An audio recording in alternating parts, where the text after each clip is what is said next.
comprends pas. Oui, c'est vous et vous seul, vous, être légendaire.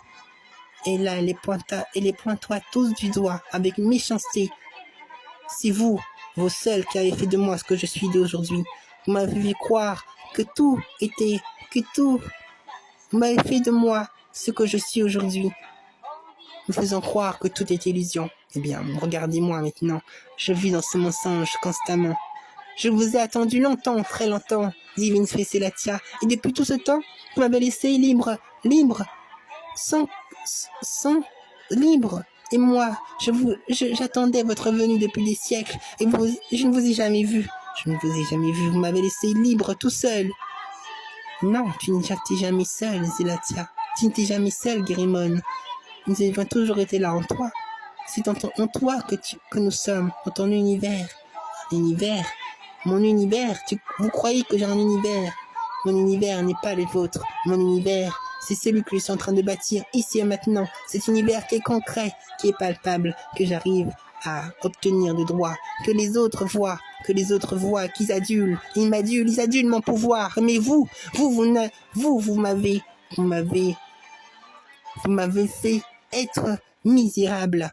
Comment ça, misérable? Oui, vous m'avez fait croire une fausse humilité. Fausse humilité qui m'a fait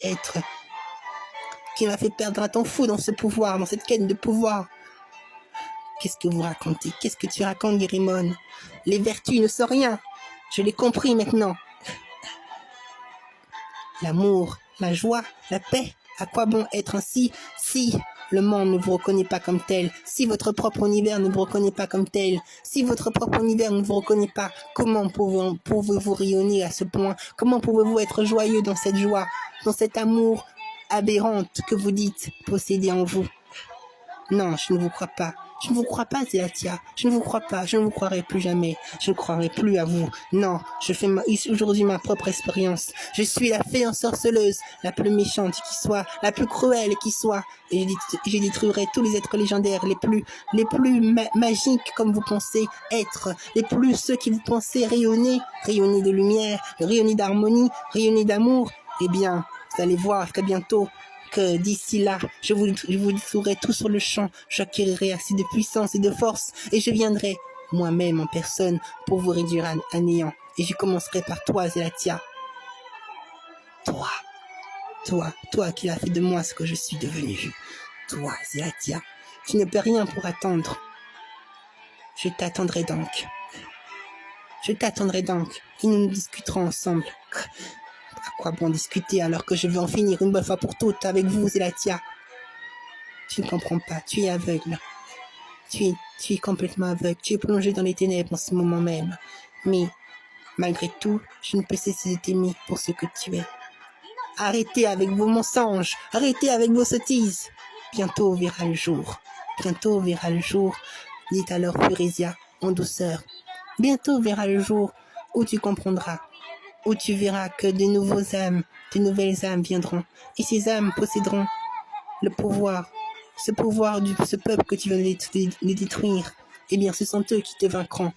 Eux, les âmes, ils ne viendront pas. Je les ai déjà détruits. Et s'ils sont dans cette sphère, ils ne pourront jamais s'incarner en eux.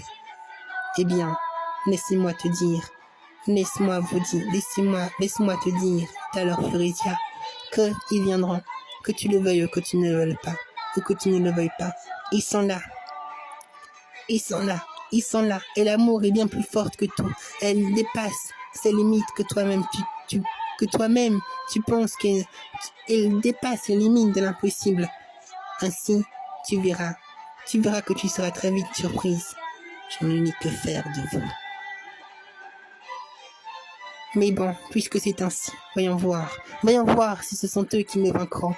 D'ici là, de toute façon, je ferai tout mon possible pour les détruire avant même qu'ils puissent grandir et qu'ils puissent voir le jour.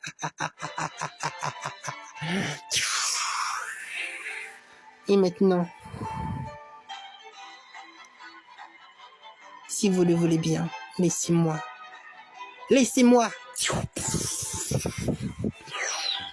Et là,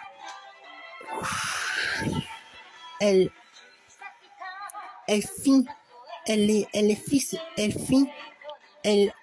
elle envoya une grande répulsion d'énergie qui, qui, qui fit envoler, qui fit voler toutes les bonnes énergies que les divinités bien présentes étaient là. Elle enleva toutes ces énergies de lumière, et puis ensuite, elle crut qu'ils étaient partis. Alors qu'ils veillaient toujours en elle, mais elle ne les voyait plus. Elle était si heureuse de ne plus les voir, si heureuse qu'elle se sentait enfin léger et libre comme l'air, bien qu'elle pensait de temps à autre à d'autres peuples à anéantir comme les enfants rayonnants. Car elle avait pris connaissance de ces enfants qui sont très loin, qui vibrent très haut, et elle n'aimait absolument pas ces êtres-là. Pour quelle raison? Toujours à cause de cette pureté qu'elle émanait. Alors, elle a commencé à échafauder un plan avec ces créatures qu'elle avait pris en possession. Elle avait créé un conseil noir, un conseil macabre, où elle privilégiait la destruction de ces deux enfants, de ces deux âmes qui viendront, car elle avait une vision également.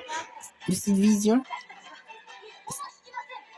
vision qu'elle avait vue, c'était confirmer les présages des divinités qui lui avaient dit qu'elle sera très vite surprise. Et puis, les jours passaient et elle voyait de plus en plus cette vision s'affirmer de jour en jour. Écoutez-moi donc, dit alors Guérimon, dans le royaume des ferlures.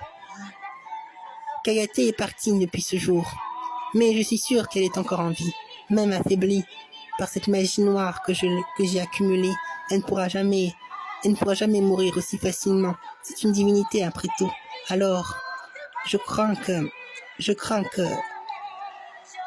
ce prince et que cette princesse du royaume des ferlures ne sont pas pleinement morts et viendront bientôt prendre possession de cette perle que j'ai entre mes mains, cette énergie lumineuse qui acquiert un grand pouvoir. Elle ne s'illumine plus maintenant, plus aussi intensément. Je ne sais pour quelle raison d'ailleurs.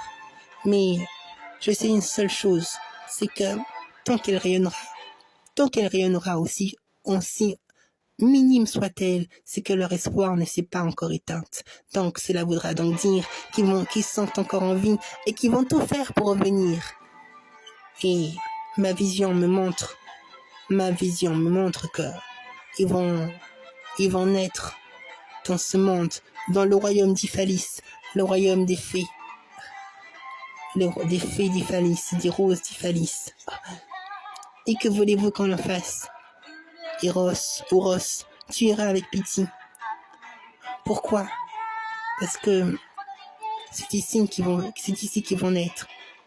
Tu devras les détruire avec Pity et me ramener leur corps, qu'ils soient vifs ou morts, qu'importe. Je veux juste m'assurer que cette légende ne s'établit pas. Cette fichue légende, de pacotille ne doit pas voir le jour. Je crains un mauvais présage et je ne veux même pas qu'ils viennent au monde. D'accord. C'est comme si ce sera fait. Maître Guérimon, bien, allons-y, Pity. Pity était une créature, être oiseau légendaire, enfin, pas légendaire, mais être oiseau, qui avait été aussi charmé par la séduction machiavélique, par ses nombreux sortilèges de Guérimon. Ensemble, ils volèrent tous les deux et ils posèrent les pieds dans ce royaume si enchanteresse. Simplement leur venue affaiblissait déjà l'énergie des fées, qu'ils ressentirent tout de suite cette mauvaise intention en eux. Ils savèrent où se diriger car ils ressentaient l'énergie qui était là encore, qui était là, bien présente dans le cœur de deux enfants féeriques, qui en même temps ressemblaient à des mortels, car ils avaient en même temps, cette énergie où ils n'étaient pas totalement immortels, ils n'étaient pas immortels tout à fait, Mais ils avaient aussi cette énergie féerique en eux. Et ils étaient là, prêts à les détruire. Mais leurs parents étaient là, leurs parents féeriques étaient là. Et toutes les fées qui étaient bien présentes essayèrent de les empêcher d'atteindre leur objectif. Que faites-vous ici dans notre royaume?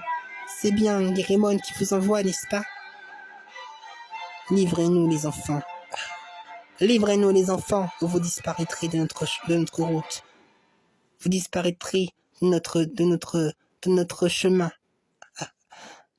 Alors, faites ce que nous vous demandons. Non. Ce sont mes enfants.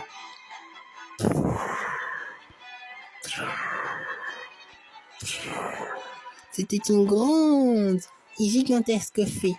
Une gigantesque fée qui était à elle seule les parents des deux enfants. Les deux enfants qui étaient nés et qui se nommaient Izuki et Isoka. Ils étaient tellement proches des frères et sœurs jumeaux, exactement tout comme Tayami et Toyoromi. Ce sont mes enfants, dit-elle, dit la fée d'Iphalis, la grande fée d'Iphalis, qui était la reine souveraine de ce royaume. Vous ne les toucherez pas. Et c'est vous qui allez nous en empêcher? Vous pouvez bien être géante, mais nous aussi nous avons ce pouvoir de nous agrandir. Et la petite grandit. Elle devint encore plus... Elle pourrait faire peur à n'importe qui, c'est vrai, car elle avait un visage qui faisait peur, un visage effroyable.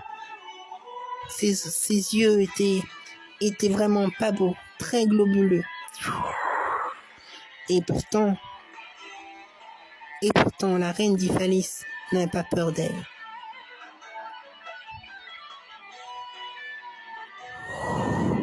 Toutes les fées usèrent de leur magie céleste et ensemble,